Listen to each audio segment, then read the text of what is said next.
when it comes to log, when it comes to SURDS, right? The fortunate thing is anything to do with SURDS is the same as when you're working with exponents. So this is what I mean. Remember, anything under a SURD, let's say x under a SURD, right? The idea with this is there's an invisible number over here. Like, for example, there's a number over here, and there's a number over here. So as long as there's no number visible outside there, the number there is like a tiny q. And what we know is any number, any exponent that's not visible is a 1. Okay. That's why here they'll tell you anything under a square root symbol, you have to write it to the power of a half, because the 2 here goes under the 1, like this. So in situations where the numbers are clearly distinct, like let's say you have x to the power of 3, and this number is like a 5. This here is going to be equal to x to the power of 3 over 5, because the 5 goes under the 3.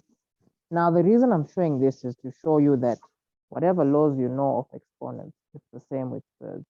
So let's say we talk about exponential laws first, because it's the same thing. We'll do SURDS just afterwards. So expo, and then show laws. So the idea with exponential laws is that what you want to keep in mind is we already know things like a multiplied by a. Your bases are the same, right? So you add the exponent. This is going to give you a squared. If you have a plus a, you cannot do anything. It's just going to be 2a, because one like term plus another like term, you have 2 of them. If you have a to the power of 3 divided by a to the power of a to the power of 5 divided by a to the power of 3, we know that your bases are the same when you're dividing, so you minus the exponents. You see, a squared. Now, what you want to keep in mind is with everything that we're talking about now, you see, multiplying, adding, and dividing. What we know is when brackets get thrown into the mix, like let's say a squared to the power of 3. Remember, your exponents will tell you that your laws will tell you have to multiply. So this is going to be 2 times 3, which is a 6. Because technically this is saying a squared multiplied by another a squared multiplied by another a squared. So your bases are the same, so you add the exponent, 2 plus 2 plus 2, which is where you're getting the a to the power of 6. Now we know if you're dividing, your exponent basically goes for each of these. So if this is squared, it means it goes for the top, and then it goes for the bottom, you see. Now, what we don't want to forget is that when you have 2 things being multiplied by each other to the power of an exponent, it means the exponent goes for each of them individually, which is you getting a squared times b squared. Reason being, this is just saying ab multiplied by another ab.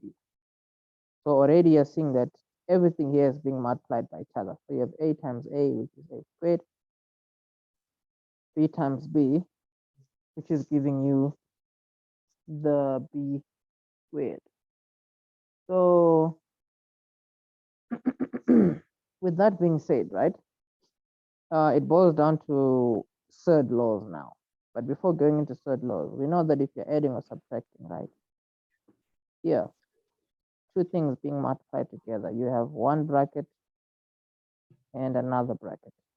You see, here if you have a plus, same idea, one bracket and another bracket, just multiplying those brackets together, you see.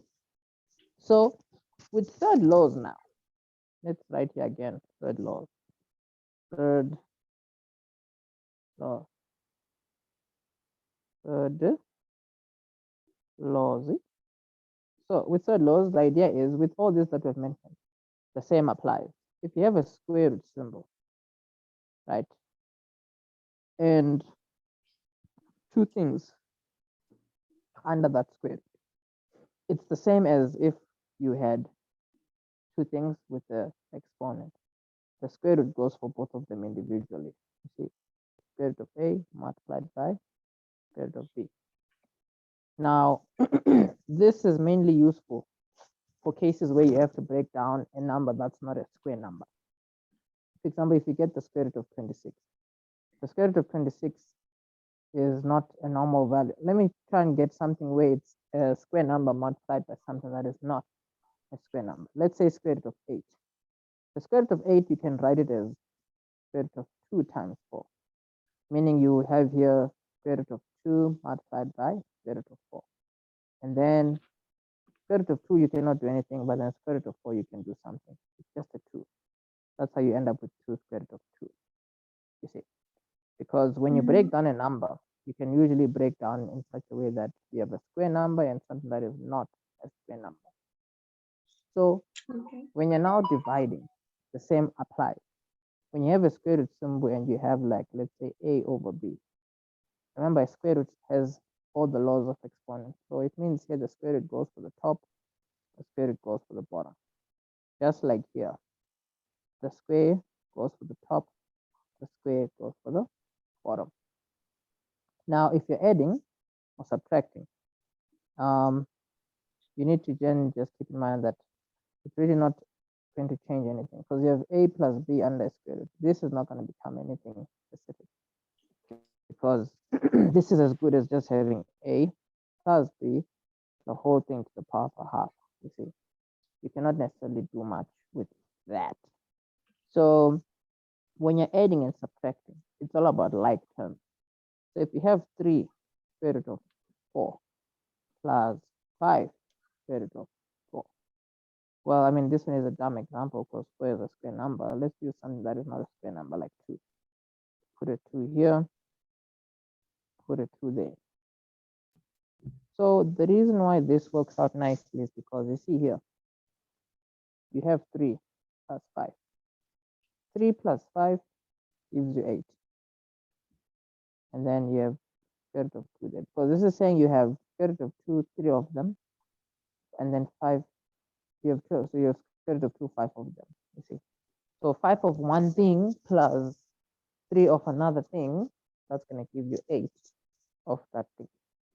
It's just like saying 3x plus 5x. That's just going to give you 8x. But then if you're multiplying, let's say you have 3 square root of 2 multiplied by 5 square root of 2. The idea is you have to remember that you are just dealing with 3 times square root of 2 times 5 times square root of 2. So whatever you do, it doesn't really result in anything complicated, because you could say for yourself square root of 2 times square root of 2, right? It's going to give you a 2. And then 3 times 5 is going to give you a 15. And then 15 times 2 is going to give you a 30. But I mean, like, this is just calculator work. But all I'm trying to say here is, or all I'm trying to emphasize is the fact that this here, what you see here with 3 and square root of 2 next to it, these are just being multiplied together. And it's like one item. And this is also being multiplied together. And it's also, you know, one item. So when you multiply, you can just multiply everything and get whatever you need to get. So if you're plussing, we say it as long as it's like terms, you can plus. Only if it's not like terms do you not have to plus anything. So if you have 3 square root of 5 plus 3 square root of, I don't know, 7. I mean, you cannot do anything here. See, as in without a calculator, you cannot necessarily do anything. You could think this is 5 plus 2, but it's not helpful in any way. You see, so these two, they're not like terms, even though there's a 3 there. You could just end up having 3 as a common factor, and then square root of 5 plus square root of 7. Square root of 5 plus square root of 7, those are not necessarily like terms. So you cannot do anything with them. So you'll just, you know, leave them the way they are. So does that help? Yes, it does. So that's all you need to know about your SURD laws. They're exactly the same as your exponential laws. So if you do have SURDs with a mixture of exponents, it doesn't change much, because if you have square root of x and the whole thing is to the power of 3, all you need to recognize is that this is the same as square root of 3 to the, yeah.